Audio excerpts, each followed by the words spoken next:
দুবাইয়ের viral কুনাফা chocolate. Dubai তো আর যেতে পারছি না, তাই ভেবেছি ঘরেই বানিয়ে ফেলি এই কুনাফা চকলেটটা। বড় ছোট সবাই অনেক অনেক বেশি পছন্দ করবে। চলুন দেখি। এখানে আমি কিছু পেস্তা বাদাম নিয়েছি ছিলে। এখন একটি ব্লেন্ডারের জারে পেস্তা বাদামগুলো এবং কনডেন্স মিল্ক দিয়ে আমি এটাকে ভালো মতো ব্লেন্ড করে নিব।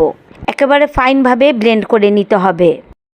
এখন একটি প্যানে আমি 1 টেবিল চামচ ঘি দিয়েছি। এর মধ্যে কিছুটা সেমাই দিয়ে কিছুক্ষণ একটু নেড়ে চেড়ে ভেজে এর মধ্যে আমি কনডেন্স মিল্কের পিউরিটা দিয়ে দিচ্ছি।